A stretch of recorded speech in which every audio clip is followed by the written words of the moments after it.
Hello everyone, welcome back to Education Candle. मेरा नाम है अंजलि शर्मा और आज हम रूरल डेवलपमेंट की यूनिट 1 को कवर करने वाले हैं। ये वीडियो हो सकता है थोड़ी सी बड़ी हो, पर आप इसे पूरा देखेंगे तो पूरी यूनिट आपको समझ आ जाएगी। थ्योरी बेस्ड यूनिट है, बहुत ही नॉर्मल सी चीजें हम इसमें डिस्कस करेंगे, जिसको आपको बहुत ज्यादा समझने की जरूरत नहीं है, पर अगर आप इनके बारे में थोड़ा बहुत भी जान लेते हैं तो आप बहुत ही इजीली अपना यूनिवर्सिटी एग्जाम निकाल सकते हैं। तो वीडियो को शुरू करते हैं। आप चाहें तो इस वीडियो की स्पीड बढ़ा सकते हैं जिससे कि आपका टाइम कम। तो सबसे पहली यूनिट है हमारी, जिसका जो टॉपिक रहने वाला है वो है rural planning and development. Means इसमें हम प्लानिंग और डेवलपमेंट की बात कर रहे होंगे। तो अलग अलग कॉन्सेप्ट हम इसमें पढ़ेंगे। कंटेंट को ना देखते हुए डायरेक्ट क्वेश्चन पे चलते हैं। सबसे पहला जो हमारा क्वेश्चन है यहाँ पे वो ये है कि रूरल डेवलपमेंट है क्या और इसका स्कोप क्या है। मींस डेवलपमेंट क्या है, इसका स्कोप क्या है और इसकी इंपॉर्टेंस क्या है, ये सारी चीजें हम कवर करने वाले हैं। तो रूरल डेवलपमेंट की जब हम बात करते हैं तो यूजुअली ये रेफर करता है process of improving the quality of life and financial wellbeing of living outside the urbanised area. Means कि हम अभी शहरों में रह रहे हैं। हम बहुत सारे लोग जो वीडियो देख रहे हैं, हमें पता है कि हम शहरों में रह रहे हैं जहाँ पे ये छोटी छोटी प्रॉब्लम्स नहीं है, लेकिन बहुत सारी प्रॉब्लम ऐसी हैं जो गांव के लोग अभी भी फेस कर रहे हैं। तो हमारा जो मेन कॉन्सेप्ट है रूरल डेवलपमेंट का वो ये है कि वो छोटी छोटी नीड्स हम उन गांव वाले लोगों की पूरी कर सके, एग्रीकल्चर को अच्छा बना सके, जिससे कि वो लोग भी अपनी जिंदगी अच्छे से जी पाए। तो जो मेन पर्पस है हमारे सब्जेक्ट का वो ये है कि कौन सी ऐसी चीजें हैं जो गांव में अभी तक नहीं पहुंची हैं। इसी की वजह से वहां की जो पॉवर्टी है, पॉवर्टी लाइन के नीचे भी लोग रह रहे हैं, पॉवर्टी बढ़ती जा रही है, लोग टेंशन में हैं। अभी हम देख रहे हैं न्यूज में, आप देखते होंगे कि पीएम जो है हमारे वो अलग अलग योजना निकालते रहते हैं जिससे कि जो गांव के लोग हैं वो अच्छे से जी पाए। उसी के बारे में हम यहाँ पे डिस्कस करने वाले हैं। अगर हम इसका स्कोप देखें तो इसका स्कोप जो है वो कॉन्सेंट्रेट करता है action taken for the development of rural areas. इसमें आपकी कौन कौन सी चीजें आती हैं कि आपकी एग्रीकल्चर ग्रोथ हो, putting up the economic and social infrastructure. Means वहाँ की जो इकोनॉमिक है उसको अच्छा करना और इंफ्रास्ट्रक्चर अच्छा करना। बहुत सारे गांव ऐसे हैं जहाँ पे अभी तक सड़क नहीं बनी है, गड्ढे हो रहे हैं, गड्ढे की वजह से लोग जो व्हीकल से जा रहे हैं गिर रहे हैं, उनके चोट लग रही है। तो इस चीजों की अच्छी करना, हाउसिंग अच्छा करना, वहाँ पे कि जो लोग रह रहे हैं वो एटलीस्ट पक्के मकानों में तो रह रहे हों। विलेज प्लानिंग करना कि विलेज को कैसे प्लान करना है कि वो और ज्यादा क्या हो सके, ग्रोथ को ले सके। देन आपकी पब्लिक हेल्थ को ध्यान में रखना है, एजुकेशन पहुंचानी बहुत जरूरी है, और लिटरेसी को क्या करना है, हमें ठीक करना है। देन इंपॉर्टेंस अगर हम देखें तो इसकी इंपॉर्टेंस बहुत ज्यादा है। क्यों? क्योंकि हमारा third fourth of Indian population जो है वो गांव में ही रह रही है। Nearly half of the country nation income जो है हमारी वो एग्रीकल्चर पे डिपेंड करती है। अराउंड 70% ऑफ इंडियन पॉपुलेशन जो है एम्प्लॉयमेंट लेती है एग्रीकल्चर की वजह से। जितना भी हमारा रॉ मटेरियल्स हमें मिल रहा होता है इंडस्ट्री के लिए, वो हमें एग्रीकल्चर से या फिर रूरल सेक्टर से ही आ रहा होता है। तो इसके लिए हमें क्या करना जरूरी है, रूरल डेवलपमेंट में ध्यान देना जरूरी है, जिससे कि हम क्या कर सके, रूरल पुअर जो है can lead to political instability. मतलब ये कि जब आप क्या करते हैं शहरों में और गांव के बीच में एक लाइन खड़ी कर देते हैं ना कि शहरों वालों के लिए ये फैसिलिटीज है, लेकिन गांव वालों तक अभी तक वो कॉमन चीजें भी नहीं पहुंची है जो एक इंसान को चाहिए जीने के लिए। तो वहां पे क्या होता है, गांव जो है हमारा वो गरीबी की तरफ जा रहा होता है। ठीक है, जिसकी वजह से क्या होती है, पॉलिटिकल इंस्टेबिलिटी हमारे देश में हमें देखने को मिलती है। नेक्स्ट टॉपिक पे आते हैं, नीड क्या है रूरल डेवलपमेंट की। हम कह रहे हैं रूरल डेवलपमेंट करेंगे, गांव का डेवलपमेंट करेंगे, लेकिन उसकी जरूरत क्या है। तो जरूरत में आप वही लिख सकते हैं जो हम ऊपर पढ़ के आ रहे हैं, जो हमने क्वेश्चन 1 में पढ़ा था। क्या? रूरल डेवलपमेंट बहुत ज्यादा नीडेड है। क्यों? क्योंकि हमारी ओवरऑल ग्रोथ जो होगी, डिप्लॉय या जो डेवलपमेंट होगा इंडियन इकोनॉमी का, वो किस किस रीजन से होगा, इन्हीं सबसे। क्यों? क्योंकि मेजर जो है पॉपुलेशन अभी हमने बताया गांव में रहती है, तो उनका डेवलपमेंट होगा तो कंट्रीब्यूशन अच्छा होगा। 70% जो अभी हमने ऊपर डिस्कस किया था क्वेश्चन में, 70% पॉपुलेशन की जो इनकम है वो एग्रीकल्चर पे डिपेंड करती है। तो अगर एग्रीकल्चर अच्छा हो जाएगा तो हमारी जो इकोनॉमी है वो अच्छी होगी। देन सेकंड पॉइंट आपका आता है, रूरल इकोनॉमी सपोर्ट करती है अर्बन सेक्टर को भी। कैसे? दूध देते हैं, अपने गाय पालते हैं, हमें पता है गांव में गाय भैंसे पलती हैं जिनसे दूध को सप्लाई किया जाता है शहरों तक। फूड हमें दिया जाता है, रॉ मटेरियल्स हमें वहां से मिल रहे होते हैं। तो ऑब्वियसली अगर रूरल डेवलपमेंट होगा तो कहीं ना कहीं ओवरऑल इकोनॉमी जो है हमारी वो अच्छी होगी। थर्ड पॉइंट में हम बात करें इंप्रूवमेंट ऑफ एजुकेशन। अगर जो गांव के लोग हैं वो एजुकेटेड होंगे, हेल्दी होंगे, साफ सफाई वहां पे होगी हमारे गांव में, तो क्या होगा, आपकी जो प्रॉब्लम है शहरों में, जो प्रॉब्लम हमें देखने को मिलती है वो भी कम हो जाएंगी। अब ये शहरों की प्रॉब्लम कैसे कम होंगी, हमें पता है शहरों में बहुत सारे लोग हैं जो कि भीख मांगते हुए हमें मिलते हैं सड़क पे, या फिर चोरी डकैती करते हुए मिलते हैं। ठीक है, रोड साइड पे वो छेड़छाड़ कर रहे हैं या बदतमीजियां कर रहे हैं, जो भी चीजें हो रही हैं वो कहीं ना कहीं इसीलिए हो रही है क्योंकि लोग एजुकेटेड नहीं है। एजुकेशन ही सबसे ज्यादा हमारे देश में जो मिसबिहेव होता है उसको लीड करती है। अगर आप एजुकेटेड हैं, मैं सबकी बात नहीं कर रही हूँ, बहुत सारे एजुकेटेड लोग भी हैं जो ऐसा कर रहे हैं, but most of the cases में अगर आपके पास एजुकेशन होती है तो आपको पता होता है कि हमें कैसे रहना है, हम एक अच्छे सिटीजन कैसे बन सकते। फोर्थ पॉइंट में हम बात करते हैं development agriculture and align activities जो कि नेसेसरी है आपके प्रोवाइड करने के लिए गेनफुल एम्प्लॉयमेंट को रूरल एरियाज में, और इम्प्रूव करेंगे ओवरऑल फूड प्रोडक्शन को। देन फिफ्थ पॉइंट में हम देख रहे हैं कि रूरल अर्बन माइग्रेशन करना मीन्स बहुत सारी ऐसी अभी सड़कें हैं जो कि नहीं बनी है, जो कि गांव को शहरों से जोड़ रही हैं या शहरों को गांव से जोड़ रही हैं। तो अगर हम उनके बीच का जो लाइन है, उनके बीच का जो माइग्रेशन है वो ठीक कर देते हैं, तब भी हमारा एम्प्लॉयमेंट अच्छा होगा, क्योंकि गांव के बहुत सारे बच्चे ऐसे हैं जो शहर में आके पढ़ना चाहते हैं, कुछ बनना चाहते हैं, तो क्योंकि उनको प्रॉपर जो है फैसिलिटी नहीं मिल रही है, इस वजह से वो आगे नहीं बढ़ पा रहे हैं। तो इसके लिए भी डेवलपमेंट जरूरी है। लास्ट में, in order to better utilize of unused and underutilize resources, हम उनको भी डेवलप कर सकते हैं। ठीक है, देन मेजर ऑब्जेक्टिव क्या है? मेजर ऑब्जेक्टिव की अगर हम बात करें तो वो यही है कि हम प्रोडक्टिविटी को इम्प्रूव करें। ठीक है, वेजेस जो है रूरल पीपल के उनको अच्छा कर सके, bring out a greater socio economic equity हम बना सके, अबाउट अ स्पेशल बैलेंस कर सके किस किस के बीच में, सोशल और इकोनॉमिक डेवलपमेंट के बीच में, गारंटी दे सके increase in the standard of living in under privilege population. Means गांव में जो लोग रह रहे हैं, अंडर प्रिविलेज जो लोग हैं, उनकी भी हम क्या करते हैं, गारंटी देते हैं कि उनका जो लिविंग होगा, लिविंग ऑफ स्टैंडर्ड होगा, हम उसको अच्छा बनाएंगे। ठीक है, तो ये हमारे जो है बेसिक इंपॉर्टेंस है हमारी उसको करने के लिए, मतलब रूरल डेवलपमेंट को करने के लिए। अगर हम देखें कि की इशू क्या है रूरल डेवलपमेंट में जो हम देख रहे हैं, तो वो सबसे पहले है कि हम डेवलप करें इंफ्रास्ट्रक्चर। जैसे मैंने आपको बताया कि जो बेसिक चीजें हैं जो हम लोगों को मिल रही हैं, पर गांव वाले अभी तक उनको वो मिल ही नहीं पाई हैं, तो वो क्या है कि आप इंफ्रास्ट्रक्चर अच्छा कर दो, लाइक इलेक्ट्रिसिटी उनको प्रोवाइड करा दो, इरिगेशन वाटर प्रॉब्लम उनकी सॉल्व कर दो, ट्रांसपोर्ट फैसिलिटी उनको दे दो, और वो सारी चीजें जो बेसिक नीड होती हैं। ठीक है, इसलिए डेवलपमेंट जरूरी है। देन रिडक्शन ऑफ पॉवर्टी, हमारा जो मेन एम है वो ये है कि गांव में जो पॉवर्टी है उसको दूर किया जाए, उसको रिड्यूस किया जाए। Then development of health facilities, बहुत सारी ऐसी चीजें हैं, बहुत सारी ऐसी बीमारियां हैं जिनकी जो इलाज है वो गांव के लोगों को नहीं मिल पाता है। तो हमारा जो मेन फोकस है डेवलपमेंट करने का वो ये भी है कि हम उनके हेल्थ फैसिलिटी उनको दे सकें। मीन्स अगर उनकी तबीयत खराब हो जाती है या कोई बीमारी हो जाती है तो एटलीस्ट वो इलाज करा सके उस चीज का, है ना। ऐसा ना हो कि छोटी छोटी बीमारियों की वजह से भी उनकी डेथ हो रही है। Then development of productive resources, जितने भी रिसोर्सेज उनके पास हैं उसको हम क्या कर सके, प्रोडक्टिव बना सके। एनहांस एम्प्लॉयमेंट अपॉर्चुनिटीज को हम अच्छा कर सके। This will help in finding an alternative means other than crop cultivating to sustain life. इन इससे क्या होगा, उनके पास रिसोर्सेज को अगर आप प्रोडक्टिव बनाएंगे तो उनके पास सिर्फ फसल उगाने के अलावा भी कुछ और काम भी होगा। ठीक है, देन आता है आपका last point, development of human resources. Human resources क्या है, there is a need of improve in quality of human resources गांव के एरिया में।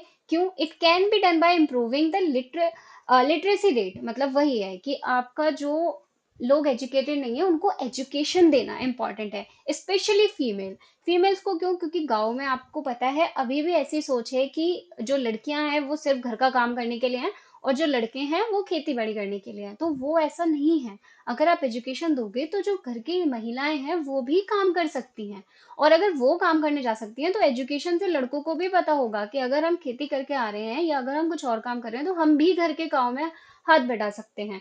तो ये सारी चीजें ह्यूमन रिसोर्सेज की हैं, स्किल डेवलपमेंट देना, इंडस्ट्रियल ट्रेनिंग देना, ये सारी चीजें हम उनको प्रोवाइड करा सकते हैं। यहाँ आपका पार्ट 1 एंड होता है। अब हम पार्ट 2 की तरफ जा रहे हैं। इसका सबसे पहला क्वेश्चन है कि बेसिक एलिमेंट क्या है आपके आरडी के, मतलब रूरल डेवलपमेंट के। तो बेसिक एलिमेंट है ये कि बेसिक नेसेसिटीज ऑफ लाइफ, वही बेसिक चीजें तो एटलीस्ट हम गाँव में पहुंचा सकें। सेल्फ रिस्पेक्ट लोगों की बनी रहे, ऐसा ना हो कि उन्हें छोटी छोटी चीजों के लिए लोगों के पास जाना पड़ रहा है कि हमको ये करना है तो हमें ये उधार दे दो, या हमारी फसल खराब हो गई है, हमारे बच्चे खाना नहीं खा पा रहे हैं। तो सेल्फ रिस्पेक्ट उनकी बनी रहे, ये वाली चीज इंपॉर्टेंट है। उनको फ्रीडम मिल सके। फ्रीडम किस चीज से refer to, political and ideological freedom उनको मिल सके, इकोनॉमिकल फ्रीडम उनको मिल सके, फ्रीडम फॉर सोशल सर्वे। मतलब ये कि बहुत सारे लोग ऐसे हैं ना जो करते हैं कि अगर किसी ने, गाँव में ऐसा चलता है अभी भी कि अगर आपने कर्जा ले लिया किसी से तो वो नहीं कहते हैं आप जब तक कर्जा नहीं दे रहे हो आप मेरे लिए काम करोगे, मीन्स एज अ सर्वेंट आप मेरे लिए काम करोगे। तो वो चीजें ना हो, एटलीस्ट जो इंसान रह रहा है, जी रहा है, वो उसे फ्रीडम तो हो। तो ये चीजें हमारी बेसिक नेसेसिटी है, बेसिक हमारे पॉइंट्स हैं डेवलपमेंट कराने के लिए। पार्ट 2 में सिर्फ यही क्वेश्चन था। 3 की तरफ बढ़ते हैं। 3 में है importance of rural development. Importance क्या है रूरल डेवलपमेंट की for creation of sustainable livelihood. ठीक है, तो रूरल डेवलपमेंट जो है vital creation of sustainable livelihood, इसमें इसेंशियल क्या है, पॉवर्टी रिडक्शन, इरिडिएशन। ठीक है, देन आता है there is great value to be gained by coordinating rural development initiative that contribute to sustainable livelihood. ठीक है, हेल्दी और डायनामिक एग्रीकल्चर सेक्टर को अगर आप बनाएंगे, उसके लिए भी ये इंपॉर्टेंट फाउंडेशन होता है रूरल डेवलपमेंट। ठीक है, then generating strong linkage to the other economical sectors. उसके बाद आपका आता है या fifth point, rural livelihood are enhance through effective participation of rural people in the management of their own social economic and environment objective. इसका क्या मतलब है कि अगर आपके गांव में कोई सड़क बननी है या गांव में कोई भी ऐसा प्रोग्राम हो रहा है जिससे आपके रूरल डेवलपमेंट हो रहा है, मतलब आपका गांव अच्छा किया जा रहा है, तो उसमें अगर गांव के ही लोग पार्टिसिपेट कर देते हैं, तो उससे क्या होगा, उससे उनके पास एक अच्छी नॉलेज आ जाएगी, एक तो एक स्किल आ जाएगी किसी काम को करने की, और खेती बाड़ी के अलावा भी उनके पास और काम होंगे। तो ये सारी चीजें भी इंपॉर्टेंट है। देन आता है आपका the success of sustainable livelihood, मतलब कि एक अच्छी जिंदगी जीने के लिए जो सक्सेस है वो कैसी होगी रूरल एरिया में, depend on making investment in environmental protection, rural infrastructure and in rural health and education. ये जो इतने भी पॉइंट है आपके, वो सब एक दूसरे से लिंक हैं। ठीक है, आप सिर्फ क्वेश्चन को समझिए कि क्वेश्चन आपसे क्या पूछ रहा है, और अब तक जितना हमने पढ़ा है ना, आप उसको ध्यान में रखते हुए भी किसी भी क्वेश्चन का आंसर, तो मेन है कि आप चीजों को समझते हुए चले। एक ऐसा ना हो कि किसी एक क्वेश्चन को पढ़ लिया और फिर आपको सेम आप उसी के पॉइंट टू पॉइंट आंसर याद कर रहे हैं, ऐसा करने की जरूरत नहीं है। पूरे सब्जेक्ट को सिर्फ समझिए और उसके बाद क्वेश्चन देख के आप आंसर खुद से भी लिख सकते हैं। आपके यूनिवर्सिटी में ऐसा कुछ चेक नहीं होता कि जो आंसर दे रखा था हमारी बुक्स में या फिर हमारे क्वांटम में वही हमें। देन आपका नेक्स्ट क्वेश्चन आता है, पार्ट 4 पे हम आ चुके हैं। नेक्स्ट क्वेश्चन में हम देखेंगे enlist various policies and program undertaken by government of India for rural development in agriculture sector. ठीक है, इट मीन्स कि गवर्नमेंट ऑफ इंडिया ने ऐसे कौन कौन से प्रोग्राम या ऐसी कौन कौन सी पॉलिसी दी है जिससे हम एग्रीकल्चर सेक्टर में डेवलपमेंट, तो हम उसको देखेंगे अब। Agriculture remain the main Avenue of providing income and employment of rural area. छोटा सा इंट्रोडक्शन आप जो हमने ऊपर पढ़ा है, इतने सारे क्वेश्चन पढ़े हैं, उसके बारे में आप दे सकते हैं। देन हम डायरेक्ट टॉपिक की बात करेंगे कि कौन कौन सी गवर्नमेंट पॉलिसी या प्रोग्राम है जो गवर्नमेंट ने दिए हैं एग्रीकल्चर में। तो इसमें सबसे पहला आता है प्रधानमंत्री फसल बीमा योजना, जिसमें वो फसल का बीमा करवा रहे होंगे। एक एक टॉपिक को ब्रीफ में करेंगे अभी। देन प्रधानमंत्री कृषि सिंचाई योजना, ठीक है, जिसमें हम सिंचाई कर रहे होंगे कृषि की, यानी कि खेती जो फसल होती है उनके बारे में बात कर रहे होंगे। देन परंपरागत कृषि विकास योजना, ऑर्गेनिक चीजों का आप यूज करें, केमिकल्स वगैरह का यूज कम करें। रेनफेड एरिया डेवलपमेंट प्रोग्राम, ऐसे एरिया जहाँ पे बारिश की वजह से फसल खराब हो जाती है उसके हम डेवलपमेंट प्रोग्राम चला रहे होंगे। National watershed development project and rainforest rainfed areas, इसमें क्या है, वाटरशेड डेवलपमेंट कर रहे होंगे जहाँ पे बहुत ज्यादा बारिश होती है या फिर बारिश होती ही नहीं है, ऐसे एरियाज की हम बात कर रहे होंगे। National mission for sustainable agriculture, इसमें हम क्या करेंगे, ऊपर की जितनी योजना है जिनकी जिनके ऑब्जेक्टिव हम लेते हुए अलग अलग योजना कर रहे हैं, उन सबको मर्ज करके एक सिंपल बात कर रहे होंगे कि कैसे हम एग्रीकल्चर को इम्प्रूव कर सकते हैं। तो ये सारी हमारी प्रोग्राम है या पॉलिसी हम कह सकते हैं जो कि गवर्नमेंट ने चलाई है एग्रीकल्चर को डेवलपमेंट। एक एक करके पढ़ेंगे। सबसे पहले है फसल बीमा योजना। क्या है, प्रधानमंत्री फसल बीमा योजना जो है गवर्नमेंट स्पॉन्सर्ड है, जिसे हम क्रॉप इंश्योरेंस कर रहे होते हैं। इसमें हमें क्या करना होता है, प्रधानमंत्री मंत्री फसल बीमा योजना में scheme was launch in India by ministry of agriculture and farmer welfare. कब हुई थी, 2016 में। इसका जो एक्चुअल प्रीमियम है बेस्ड होता है scheme under which farmer has to pay maximum premium of. अब यहाँ पे क्या है, अलग अलग क्रॉप्स पे अलग अलग उन्होंने परसेंटेज ऑफ मैक्सिमम प्रीमियम लगाया है जो कि किसान को देना है, और उसके बाद बाकी का जो होगा वो जो स्टेक होल्डर होंगे या गवर्नमेंट होगी वो देंगी। ठीक है, इसमें मैक्सिमम प्रीमियम क्या है, 2% आपको खरीफ पे देना है, 1.5% आप रबी फूड या फिर ऑयल सीड क्रॉप्स पे देंगे, 5% आप देंगे एनुअल कमर्शियल क्रॉप्स जो होती हैं आपकी उन पे। रिमेनिंग पार्ट जो होगा, एक्चुअल पार्ट जो होगा आपका, वो शेयर्ड होगा equally by the central and state government में। ठीक है। इंपॉर्टेंट पर्पस जो है स्कीम का फैसिलिटेट करना क्विक क्लेम्स एंड सेटलमेंट। इसमें क्या है, claim should be settled within 2 months of harvest subject to timely provision of both yield data या फिर शेयर्ड ऑफ प्रीमियम। ठीक है, ये सब आपको 2 महीने के अंदर अंदर ही करना होगा। ऑब्जेक्टिव क्या है इस स्कीम का, इसका जो मेन ऑब्जेक्टिव है वो ये है to provide in insurance coverage and financial support to farmers in the event of failure. मतलब ये क्या है, क्रॉप का इंश्योरेंस करवा देना इस केस में कि अगर कोई बाढ़ आ जाती है या फिर कीड़े फसल को खा जाते हैं, मीन्स किसी भी वजह से अगर आपकी फसल खराब हो जाती है, तो किसान के पास ये नहीं होगा कि मेरी फसल खराब हो गई तो मैं अपने बच्चों को खाना भी नहीं खिला पाऊंगा, जिसकी वजह से वो फांसी लगा ले या कोई भी ऐसा एक्शन ले ले जो उसको नहीं लेना चाहिए, तो उसके लिए इंश्योरेंस करवा देते हैं। स्टेबलाइज करना इनकम ऑफ फार्मर की, जिससे कि क्या हो सके, कंटिन्यू इन फार्मिंग, वो अपनी फार्मिंग को कंटिन्यू कर सके। एनकरेज कर सके फार्मर को अडॉप्ट करने के लिए innovation and modern agriculture practices को। एंश्योर कर सके flow of credit to agri. ठीक है, तो ये हमारा पहली योजना हो गई। सेकंड योजना है कि प्रधानमंत्री की कृषि सिंचाई सिंचाई योजना क्या है। कृषि सिंचाई योजना जो है ये आपकी क्या करती है, provide end-to-end solution on source creation, distribution management, field application and extension activities। इसमें क्या होता है, सिंचाई ऐसी चीजें हैं, जैसा मतलब ये हो गया कि किसी टाइम पे बारिश नहीं पड़ी लेकिन आपकी फसल को पानी की जरूरत है, तो उस टाइम पे जो गवर्नमेंट है वो स्कीम चलाती है कि आपको वाटर प्रोवाइड करवा सके। और ऐसा भी नहीं है कि पानी है आपके पास ज्यादा, मतलब आपको पानी मिल गया है तो वो इधर उधर बह रहा है, तो उसका भी प्रॉपर मैनेजमेंट कर सके। Then the cabinet committee of economic affair approve Pradhanmantri Krishi Sinchai Yojana in its meeting held on 1 July 2015 में। It was launch providing end to end solution किसके लिए, वाटर सप्लाई के लिए, जिसमें इन्होंने अलग अलग दे रखे हैं, वाटर सोर्सेज को डिस्ट्रीब्यूशन करना, नेटवर्क को, और फार्मर लेवल एप्लीकेशंस पे। ठीक है, it is not only focus on creating sources for assured irrigation but also, मतलब सिर्फ पानी के लिए ही नहीं बल्कि ये और भी चीजों के लिए आपको इंश्योरेंस देती है। वो क्या है, क्रिएटिंग प्रोटेक्टिव इरिगेशन बाय क्या है, harvesting rain water at micro level. Means ये कि जो गाँव का आपने पानी देखा होगा, जो लोग पानी पी रहे हैं वो क्या होता है, बहुत हार्ड होता है, मतलब उसका टीडीएस ज्यादा होता है। तो ऐसा भी नहीं है, अगर लोगों को प्रॉपर पानी पीने के लिए नहीं मिलेगा तो उनमें बीमारियां पैदा होंगी। अब हमें पता है, हम अपने घर में जो यूज करते हैं, क्या जो पानी के लिए फिल्टर यूज करते हैं हम, अगर उसका टीडीएस ज्यादा हो जाता है तो घर के लोग बीमार होने लगते हैं या फिर उनको अलग अलग प्रॉब्लम होने लगती है।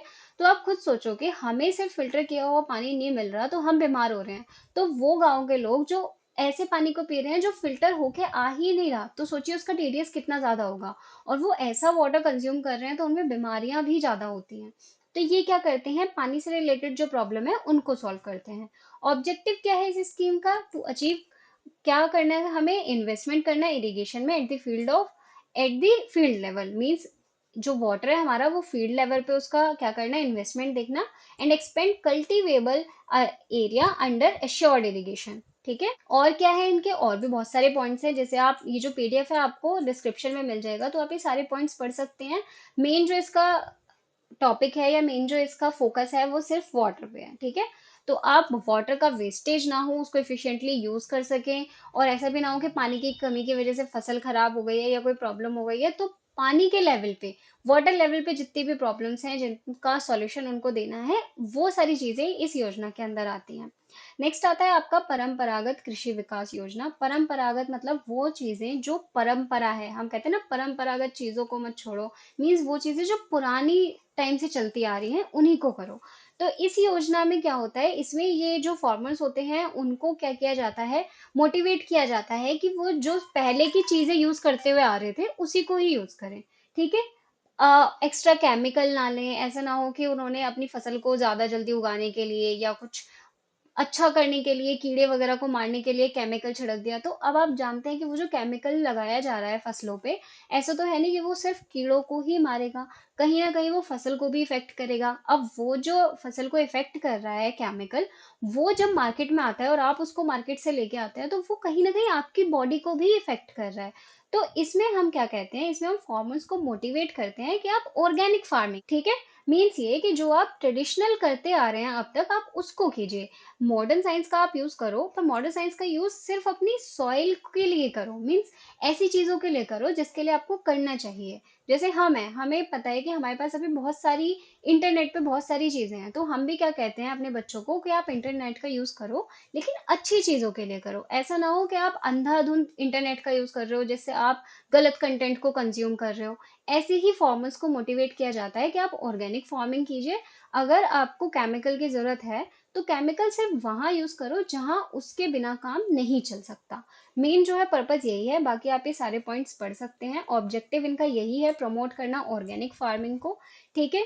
Then utilise the service of experts from public agriculture research system in India, and organise करना minimum of 1 cluster demonstration in a village. Then आता है आपका नेक्स्ट प्रोग्राम। नेक्स्ट प्रोग्राम क्या है? Rain fed area development. Means जहाँ पे बारिश वगैरह की प्रॉब्लम होती है, तो उसके लिए है। इसका जो ऑब्जेक्टिव है वो क्या है? Increase agriculture productivity of rain feed areas in sustainable manner bye adopting appropriate farming system based on approaches. ठीक है। मीन्स इसमें क्या है कि आपका जो एग्रीकल्चर है उसकी प्रोडक्टिविटी को आप बढ़ा सको, कौन सी? अप्रोप्रिएट फार्मिंग सिस्टम को अडॉप्ट करके। ठीक है, ये आपका वन पॉइंट था, पहला ऑब्जेक्टिव था। देन सेकंड की हम बात करें, to minimize the adverse impact of possible crop failure due to drought, flood and uneven rainfall. मतलब यही कि या तो ये है कि बहुत ज्यादा पानी आ गया, बहुत ज्यादा बारिश हो गई जिसकी वजह से आपकी फसल खराब हो गई, तो उस चीजों को कम करना। मतलब हमारा मेन जो टॉपिक है या मेन जो फोकस है इस स्कीम में, वो ये है कि पानी की वजह से आपकी जो फसल है वो खराब ना हो। तो उसके लिए हम यहाँ पे मैनेजमेंट कर रहे हैं। Enhancement of farmers income and livelihood, support for reduction poverty in rain feed areas. Means अब हमें पता है कि ऐसे एरिया जहाँ पे बहुत ज्यादा बारिश होती है, फसल खराब हो जाती है, तो वहां पे क्या है? गरीबी भी बढ़ती है। क्यों? क्योंकि फसल खराब हो गई तो अब किसान मार्केट में क्या बेच के आएगा? उसने मार्केट में कुछ बेचा नहीं तो उसके पास पैसे कहाँ से आएंगे, जिससे उसका जो घर है वो कैसे चलेगा? तो उस चीज का डेवलपमेंट करने के लिए, उस चीज को मैनेज करने के लिए ये वाली योजना चलाई गई थी आपकी। नेक्स्ट आती है national watershed development project in rainfed area. इसमें क्या है? रेनफीड एरिया में हम नेशनल वाटरशेड प्रोजेक्ट चला रहे हैं। मींस ऐसे जगह की, ऐसे एरिया की बात कर रहे हैं जहाँ पे जो है पानी की कमी है, जिसकी वजह से आपकी जो फसल है वो ठीक से नहीं चल पा रही है। ठीक है। सारी जो योजना है एक दूसरे से कनेक्टेड है, आप सिर्फ इनका नाम याद रखो। नाम याद करने के साथ साथ आप एक लाइन याद कर लो कि वो किस चीज पे फोकस, बस। अगर आपको इतना पता चल जाता है तो आप लोग इतने स्मार्ट हैं कि आप बहुत ही इजीली आंसर बन, बाकी जब आप इसे पढ़ेंगे तो आप भी देखेंगे कि सारी चीजों को घुमा घुमा के यहाँ पे डाला हुआ है। ठीक है। तो नेशनल वाटरशेड डेवलपमेंट प्रोजेक्ट जो है वो क्या है? स्पेशली सेंटर असिस्टेंट प्रोग्राम है जो कि बेनिफिट करता है कल्टीवेटर्स फैमिली को लिविंग बिलो पॉवर्टी लाइन। मतलब वो जो गरीबी रेखा रेखा के नीचे रह रही हैं, उनके ऊपर ये फोकस करता है। ये स्कीम जो है आपकी लॉन्च हुई थी 92-91 में। नेशनल वाटरशेड प्रोजेक्ट जो है आपका focus on field activities for uplifting the land use pattern of the area and development of land and water resources. ठीक है। ऑब्जेक्टिव क्या है इसका? ऑब्जेक्टिव इसका ये है कि नेचुरल रिसोर्सेज की मैनेजमेंट करना, जैसे कि आपकी सोइल या वाटर हो गए, उनको कंजर्वेशन करना, एग्रोनॉमिक कंजर्वेशन प्रैक्टिस करना, run of management structure and water harvesting structure. ठीक है। ये सारी चीजें इसका मेन ऑब्जेक्टिव है। मीन्स नेचुरल रिसोर्सेज जो है उनका ठीक से मैनेजमेंट हो पाए, या वाटर का या फिर सॉइल का, इन सब चीज़ों का हो पाए। और इसका देखेंगे आपके ये वाले जो 2 पॉइंट हैं ये मैक्सिमम आपको योजना में मिलेंगे। तो मेन यही है कि आप एम्प्लॉयमेंट जनरेट करो जिससे कि लोग पार्टिसिपेट कर पाए आपके प्रोजेक्ट प्लानिंग में, और उससे क्या हो? उनका लाइवलीहुड अच्छा हो। देन आता है to restore ecological balance of the कौन से catchment area through promotion in situ moisture conservation. ठीक है। मतलब ये कि ऐसी चीजें जहाँ पे मॉइस्चर कम है वहां पे आप अगर वाटर प्रोवाइड करवा देते हो तो अच्छा रहता है, आपकी फसल वगैरह के लिए अच्छा रहता है, जिससे आपके किसान भी खुश रहेंगे और पॉवर्टी लाइन से हो सकता है हम लोगों को काफी ऊपर ला सकें। ठीक है। Then improve the socio economic status of cultivator, farmer productive production system को हम अच्छा कर सके और लाइवलीहुड को सपोर्ट कर सके। वही चीजें घूम घूम के बार बार आ रही हैं जैसे मैंने आपको बताया था। देन आता है एक्सप्लेन नेशनल मिशन। मतलब ये हमारी लास्ट प्रोग्राम है जो हमने ऊपर पॉइंट्स पढ़े थे उसमें। ये क्या है? National mission sustainable agriculture has been formulated to enhancing, यहाँ से आपका मेन है enhancing agriculture productivity specially in rain fed areas focusing on integrating farming, water use efficiency, soil health management and resource conservation। ठीक है। इसमें क्या है, इसमें हम जो मेन कर रहे हैं काम, वो किस चीज़ पे कर रहे हैं, जो मेन चीज़ें होती हैं, जो रूट चीज़ें होती हैं, जैसे आपका वाटर हो गया, जैसे आपकी सोइल हो गई, इन सब का मैनेजमेंट करना, ठीक है। या फिर जो भी आपके रिसोर्सेज हैं उनका कंजर्वेशन करना, जो कि आपको पता है कि अगर ये इनका मिसयूज किया जाएगा तो वो नेचुरल रिसोर्सेज एक टाइम पे आके हो सकता है कि वो खत्म, तो उस चीज़ पे हमें ध्यान देना होता है। तो उसके लिए हमने ये नेशनल, इसका ऑब्जेक्टिव अगर हम देखें, ऑब्जेक्टिव क्या है इस स्कीम का, to make agriculture more productive, मतलब उसको मोर प्रोडक्टिव बनाना है, हमारे एग्रीकल्चर को सस्टेनेबल बनाना है, ठीक है। देन आपका रिम्यूनेटिव बनाना है, क्लाइमेट रिजिलियंट बनाना है, bye promoting location specific integration composition, मतलब वही है कि आप ऐसे अच्छे क्लाइमेट में देख सकेंगे हमें किस क्लाइमेट में कौन सी क्रॉप को क्या करना है, उगाना है, या कौन सी टाइम पे क्या करना है, ये सारी चीज़ों को, ये इसका मेन ऑब्जेक्टिव था, जिससे कि किसान जो हैं स्पेशली वो हमारी जितनी भी स्कीम है वो सब यही कर रही हैं कि किसान को एक सिक्योरिटी प्रोवाइड कर रही हैं, उनको मोटिवेट कर रही हैं चीज़ों को करने के लिए, और उनको चीज़ें सिखा रही हैं। तो हमारा रूरल डेवलपमेंट में मेन जो है हमारे किसान हैं, और उनसे रिलेटेड सारी, देन आता है आपका जो मेन नेक्स्ट ऑब्जेक्टिव है इसका, वो ये है to conserve natural resources through appropriate soil and moisture conservation, ठीक है। तो इसमें आप ध्यान रखते हैं कि सॉइल और मॉइस्चर का कंजर्वेशन मेजर ठीक रहे। अडॉप्ट करना कम्प्रिहेंसिव सॉइल हेल्थ को, मतलब सॉइल हेल्थ मैनेजमेंट प्रैक्टिस आप करें based on soil fertility map.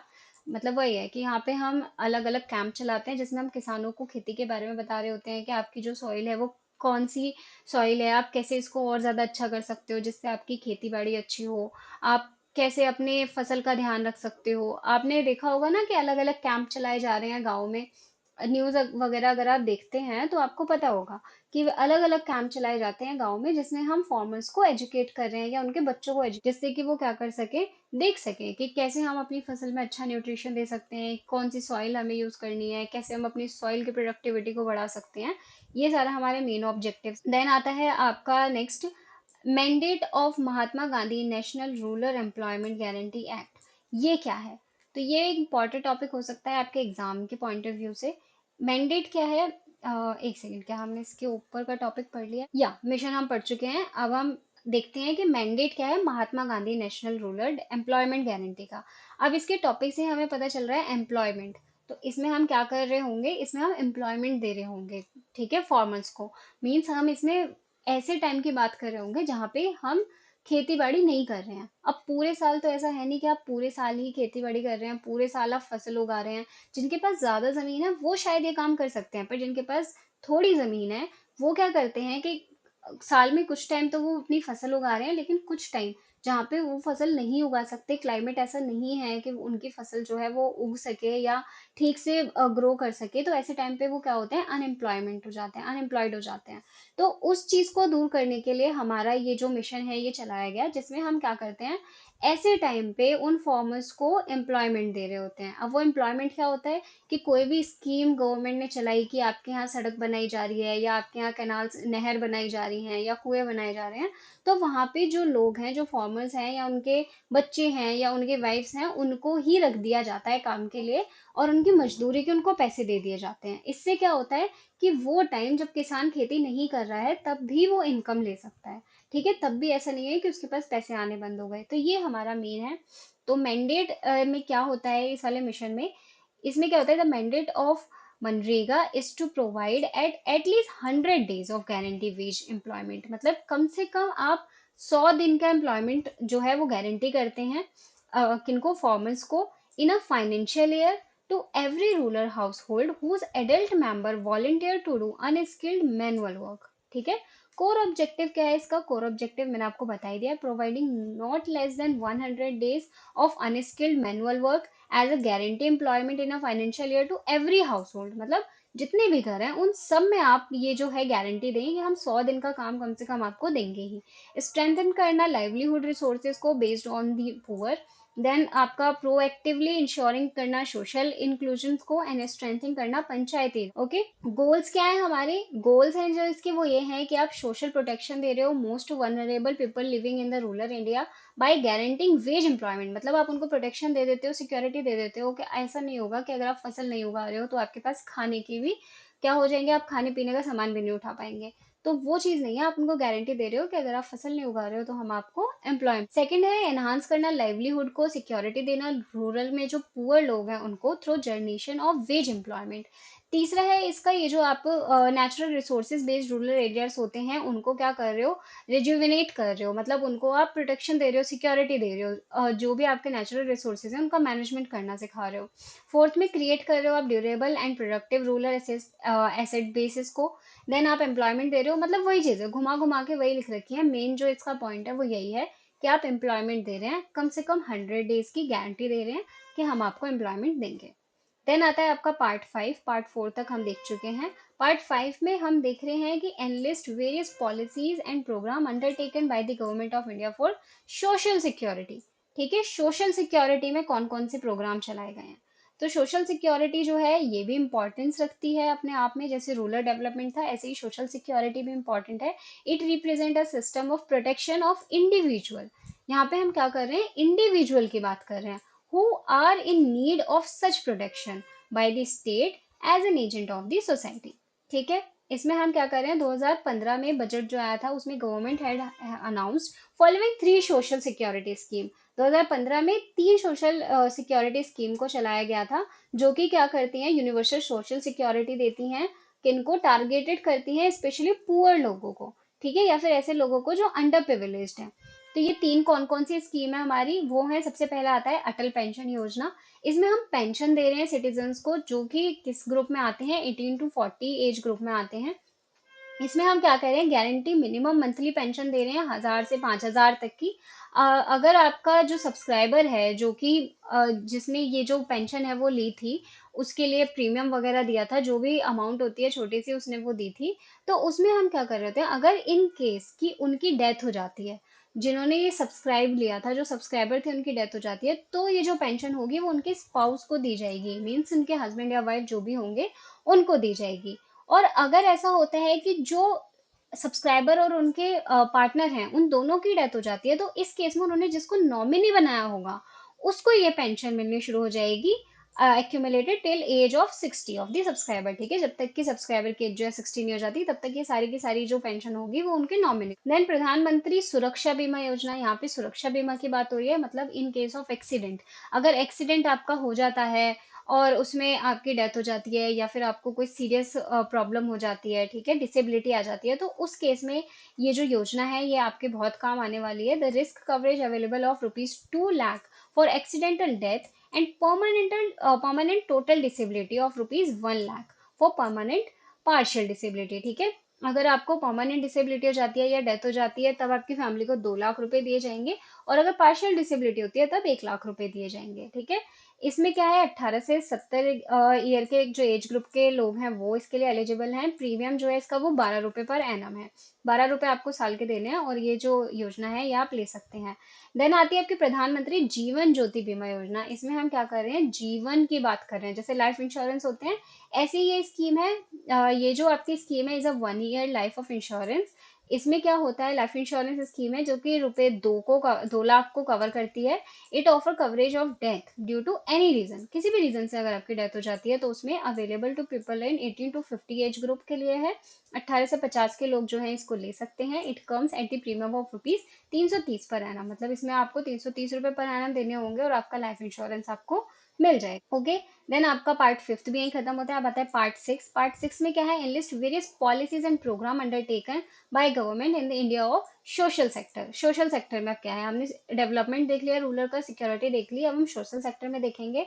तो इसमें भी हमारे पास बहुत सारे प्रोग्राम्स हैं, स्कीम्स हैं, जैसे कि सबसे पहला आता है 20 पॉइंट प्रोग्राम, देन आता है minimum need program, food for work program, national rural employment program, rural landless employment guarantee, then Jawahar Rozgar Yojana, self employment आती है, integrated rural development program and Indira Awas Yojana. ये सारे प्रोग्राम जो हैं ये चलाए गए हैं हमारे सोशल के लिए। ठीक है, आपको सोशल सेक्टर में सिक्योरिटी एक एक करके इनको भी पढ़ेंगे, सिर्फ इनका मेन पॉइंट देखेंगे, ऑब्जेक्टिव देखेंगे, बाकी पूरा का पूरा पीडीएफ आपको मिल रहा होगा आपके डिस्क्रिप्शन में, तो आप डाउनलोड करके इनको अच्छे से पढ़ सकते हैं। सबसे पहले देखेंगे 20 पॉइंट प्रोग्राम क्या है। 20 पॉइंट प्रोग्राम में हम वो सारे इंपॉर्टेंट पॉइंट को कवर करते हैं, एक लिस्ट बनाते हैं 20 पॉइंट्स की, और इन 20 पॉइंट्स को ध्यान में रखते हुए आपको सारी फैसिलिटीज जो है वो प्रोवाइड कराई जा रही होंगी। The 20 point program was initially launch 1975 में हुआ था, सब्सिक्वेंटली रीस्ट्रक्चर हुआ था 1982 में और अगेन हुआ था 1986 में। With introduction of new policies and program it has been finally restructure 2016 में सॉरी, इसको फाइनली रिस्ट्रक्चर किया गया था। Under the program priority area were identified which required positive and immediate action. इसमें क्या होता है, इसके ऑब्जेक्टिव पे चलते हैं। तो ये इसका मेन ऑब्जेक्टिव है। यहाँ पे ऑब्जेक्टिव जो है 20 पॉइंट प्रोग्राम का वो है eradicate poverty and improve the quality of life of poor and under privilege population of the country. ठीक है, ये प्रोग्राम जो है कवर करता है वेरियस सोशियो इकोनॉमिक एक्सपेक्ट को, जैसे कि आपकी पॉवर्टी हो गई, एम्प्लॉयमेंट हो गई, education, housing, health, agriculture, rent reform, irrigation, drinking water protection. वही मैंने कहा ना, उसको 20 पॉइंट इन्होंने एक लिस्ट बना रखी है और उसके ऊपर ये काम कर रहे हैं। तो ये आपकी 20 पॉइंट स्कीम है। देन आती है मिनिमम नीड्स प्रोग्राम। नाम से ही पता चल रहा है मिनिमम नीड मतलब वो सारी चीजें जो किसी भी इंसान की मिनिमम नीड है, आप कम से कम वो तो उनको प्रोवाइड कराएं। ठीक है, तो मिनिमम नीड प्रोग्राम जो है launch in the fifth 5 year plan में आया था। ये इसका ऑब्जेक्टिव था was to ensure basic minimum standard of life for all sections of people living in the rural areas of the country. ठीक है, strategy was establish in a network to facilitate and attain an acceptable level of social consumption in respect of selected item within a stipulated time frame. ठीक है, initially there was a 8 component. अब वही है, इसके बारे में और ज्यादा इन्होंने दे रखा है कि हिस्ट्री क्या थी क्या नहीं थी, बट मेन जो इसका फोकस है वो ये है कि आप जो मिनिमम नीड होती हैं लोगों की, कम से कम उनको पूरा करें। ओके, इसके ऑब्जेक्टिव में आपको यहाँ पे मिल जाएगा, the objective to be achieved by the end of the 8 5 year plan. इसका सबसे पहले क्या क्या है, रूरल हेल्थ। कम से कम हमें पता है ना मिनिमम नीड में हेल्थ भी आती है, तो रूरल हेल्थ को आपको ध्यान रखना है। इसमें क्या है, one peripheral health centre for 30,000 population in a plain and 20,000 population in a tribal and hilly areas. Then इसका क्या है, one sub centre for the population of 5,000 people in a plains and 3,000 in tribal area and hills areas. ठीक है, मतलब plane मतलब जो हम लोग नॉर्मल रहते हैं प्लेन में, और फिर ट्राइबल या फिर हिल्स एरिया पहाड़ वगैरह के एरिया में कम से कम 3,000 होने चाहिए। वन कम्युनिटी हेल्थ सेंटर होना चाहिए, population of 1 lakh. Establishment of peripheral health centre, there upgradation also come under MNP। ठीक है, मिनिमम नीड प्रोग्राम जो है उसके अंदर आता है। देन सेकंड आता है आपका न्यूट्रिशन। हेल्थ के बाद आपका न्यूट्रिशन भी इंपॉर्टेंस रखता है। इसमें क्या है, to extend support of nutrition to 11 million eligible person को, टू कंसोलिडेट मिड डे, मतलब मिड डे मील प्रोग्राम आप चलाओ जिसमें क्या हो, अच्छा खाना लोगों को दिया जा सके। बच्चे जो हैं जो कि पढ़ने जा रहे हैं, ऐसे लोग हैं जो अपने लिए खाना नहीं बना पा रहे हैं, या फिर उनके बहुत ज्यादा गरीबी है उनके घर में, तो ऐसे में उनके बच्चे भूखे न रहें तो आप मिड डे मील प्रोग्राम चला सकते हैं जिससे बच्चों को अच्छा खाना मिल सके, जिससे वो हेल्दी रह सके। तो ये आपकी MNP के अंदर आता है। नेक्स्ट आता है आपका food for work program. Food for work program आती है आपकी नेक्स्ट स्कीम। इस प्रोग्राम में क्या होता है, ये लॉन्च की गई थी अप्रैल 1977 में।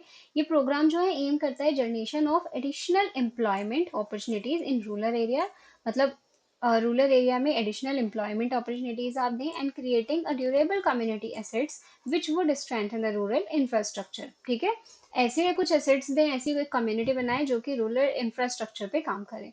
Worker were paid in food grain for the job performed by them, मतलब वही है कि अगर उन्होंने गवर्नमेंट के लिए कुछ काम किया है तो उनको क्या किया जाए, फूड जो है उनको पे एज अ पेड किया जाए, मतलब उनको खाना दे दिया जाए उसके बदले में, या फिर पैसे दे दिए जाए, ये सारी चीजें होंगी यहाँ पे। वैसे इस स्कीम का नाम फूड फॉर वर्क प्रोग्राम है, तो इसका मतलब ये है कि अगर आपने काम किया है तो आपको उसके बदले में खाना दिया जाता है। The scheme was for manual unskilled labour. ये जो स्कीम है ये उन लोगों के लिए है जो कि अनस्किल्ड है, मतलब उनके पास कोई स्किल नहीं है काम करने की, तो वो इस चीज में क्या कर सकते हैं, पार्टिसिपेट कर सकते हैं।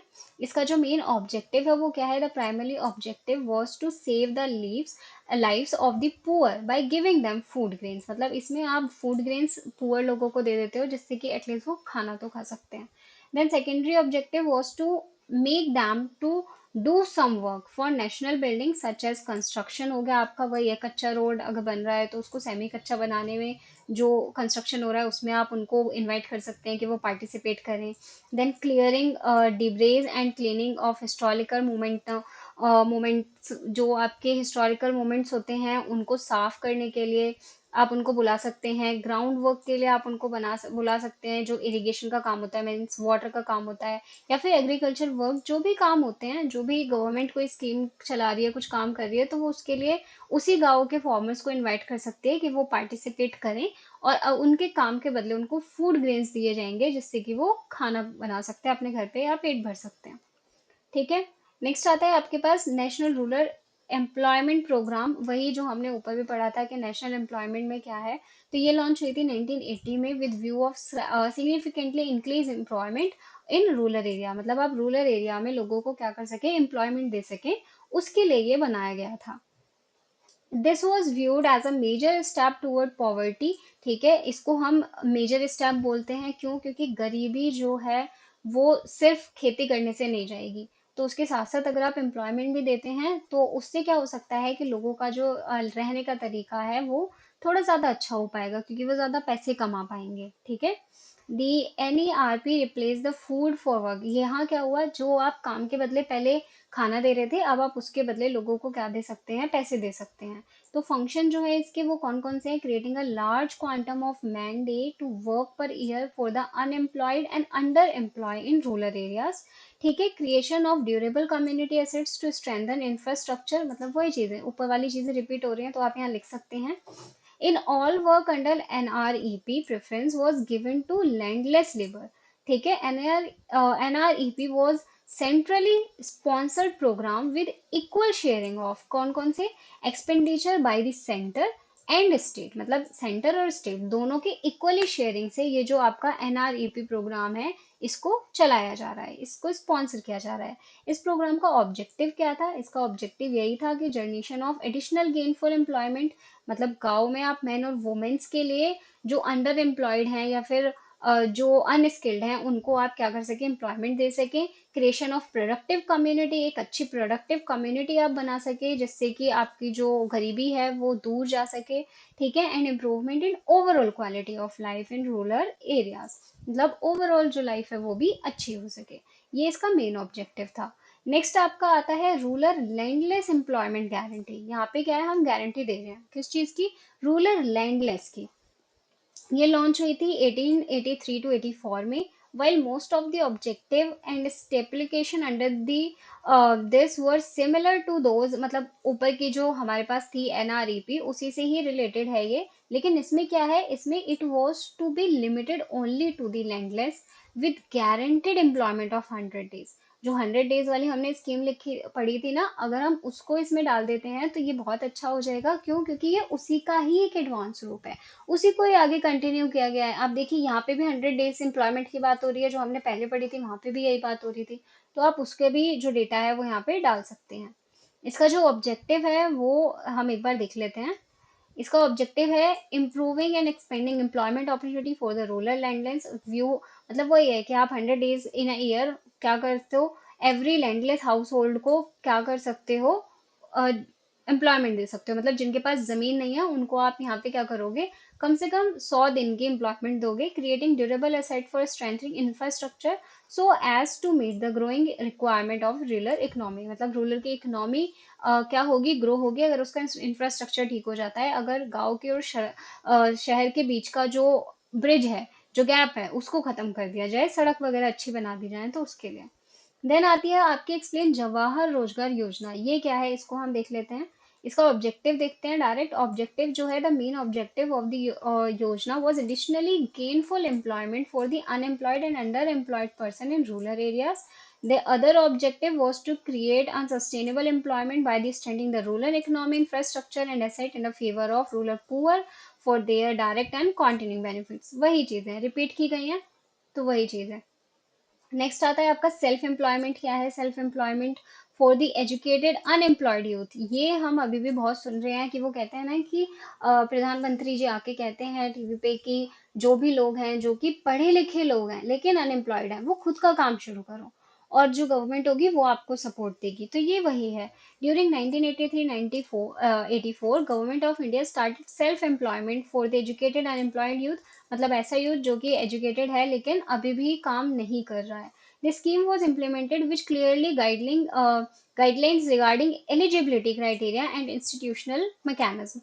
अपार्ट फ्रॉम दिस ये स्टेट वाइज आपका डिस्ट्रिक्ट वाइज या फिर बैंक वाइज टारगेट होगा जो कि इंडिकेट कर रहा होगा इसमें। ये इंट्रोडक्शन क्या है, it introduce effective monitoring and evaluation the scheme at various level. अलग अलग लेवल पे इसको क्या किया जाएगा, मॉनिटर किया जाएगा to promote self employment for the educated unemployed youth. Country में जितने भी ऐसे लोग हैं जो पढ़े लिखे हैं लेकिन अभी भी अनएम्प्लॉयड हैं, उनको काम नहीं मिल रहा है, उनको ये मॉनिटर करेगा, उनको ये हेल्प करेगा बिजनेस इंटरप्राइजेस करने के लिए जो कि उनका खुद का होगा। ठीक है, then package of assistance made available for the beneficiary under the scheme include the provision to subsidy. मतलब ये क्या है, यहाँ पे ये असिस्ट कर रहे हैं लोगों को क्या करने के लिए, बेनिफिशियल्स देने के लिए, कि है ना गवर्नमेंट सपोर्ट करेगी, हम आपको सपोर्ट करते हैं लेकिन आप लोग अपना खुद का बिजनेस शुरू करिए। ये तो अभी भी बहुत चल रहा है, अभी भी बहुत सुनने में आ रहा है।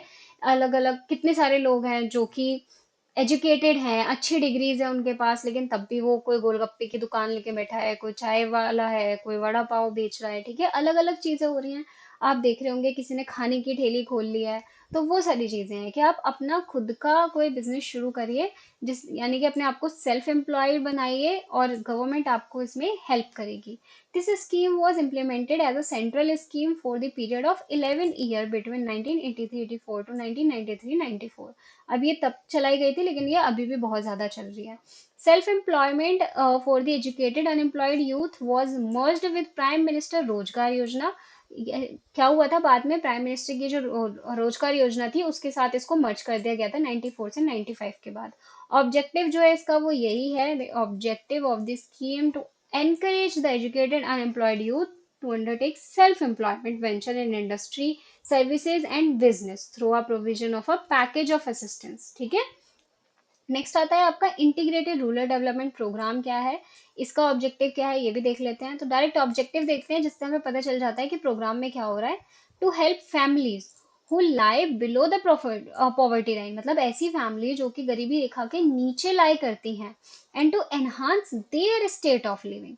ये वाली जो योजना है वो किस लिए बनाई गई है, जिससे कि जो आपकी फैमिलीज हैं जो पॉवर्टी लाइन के नीचे आती हैं उनके आप स्टेट ऑफ लिविंग्स को अच्छा कर सको। To empower the poor of helping them develop every level, हर लेवल पे आप उनको क्या करते हो, मोटिवेट करते हो, सपोर्ट करते हो, जिससे कि वो खुद को क्या कर सके, ग्रो कर सके। ठीक है, providing productive assets and input to its target group. ठीक है, जो टारगेट ग्रुप है मतलब वो फैमिलीज हैं जो पॉवर्टी लाइन के नीचे हैं, उनको आप टारगेट करते हो और प्रोडक्टिव चीजें बनाने के लिए उनको मोटिवेट करते हो। देन आपकी लास्ट आती है जो है इंदिरा आवास योजना। इंदिरा आवास योजना क्या है ये और देख लेते हैं। इंदिरा आवास योजना was a sub scheme of rural landless employment guarantee program. मतलब वो जो हमने स्कीम देखी थी जहाँ पे ऐसे लोग हैं जिनके पास लैंड नहीं है उनको हम 100 दिन का काम दे रहे थे, एम्प्लॉयमेंट दे रहे थे, उसी का ही ये सब स्कीम है। Social welfare program that was launch in 1985 में इसको चलाया गया था, जो कि एक सोशल वेलफेयर है। It was a flagship housing program of the Ministry of Rural Development and worked toward constructing houses for the below poverty line people population in rural area. मतलब ये वो लोग जो कि पॉवर्टी लाइन के नीचे रहते हैं उनको घर बना के देने के लिए ये योजना आई थी। ठीक है, इसका जो ऑब्जेक्टिव था वो क्या था, to provide support during the construction of housing in rural areas. ठीक है, यहाँ पे क्या है कि जब वो कंस्ट्रक्ट कर रहे होंगे आपके हाउसेस को, तो उसमें वो आपको सपोर्ट देंगे। To support the construction of houses with adequate provisions including work place with the house. ठीक है, देन क्या है, मतलब जब आप कंस्ट्रक्शन चल रहा है आप उनकी हेल्प कर रहे हैं तो वो आपको वो रहने के लिए घर वगैरह भी देंगे। To design the houses based on the requirement. ठीक है, then to promote the use of technology material that affordable conductive and generating employment. ऐसी चीजें चलाएंगे जो कि एम्प्लॉयमेंट को जनरेट करें, एनवायरमेंट फ्रेंडली हो, सस्टेनेबल हो। ठीक है, to empower and encourage panchayat to take a lead role at the village level for the implementation of this housing scheme. यहाँ पे क्या है, पंचायत को चलाया गया है जिससे कि वो ये जो हाउसिंग स्कीम है उनको इम्प्लीमेंट कर सके, लोगों को एम्प्लॉयमेंट मिल सके और लोगों को घर मिल सके। मीन्स ऐसे लोग जो पॉवर्टी लाइन के नीचे हैं उनको क्या करेंगे, घर भी दे सकते हैं ये लोग। अगर आप ज्यादा गरीब हैं या फिर जो घर बन रहा है, घर बनते टाइम जो काम हो रहा है उसमें गांव के लोगों को एम्प्लॉयमेंट दे दें, जिसमें कि ये भी स्कीम कवर हो जाती है कि आप कम से कम 100 दिन का जो एम्प्लॉयमेंट है वो लोगों को दे रहे हैं। तो ये आपकी यूनिट 1 थी। आई होप कि जो मेन टॉपिक्स थे वो आपको समझ आ गए हों, सारी प्रोग्राम्स और स्कीम्स आपको समझ आ गए हों। अगर वीडियो आपको हेल्पफुल लगी हो तो इसको लाइक ज़रूर करें, मुझे कमेंट में बताएं अगर कोई भी चीज़ ऐसी है जिसे मैं इम्प्रूव कर सकती हूँ। और चैनल को सब्सक्राइब करना बिल्कुल ना भूलें, क्योंकि नेक्स्ट यूनिट की वीडियो भी आपको इसी चैनल पर मिलेगी। आज के लिए बस इतना ही। Thanks for watching. Thank you.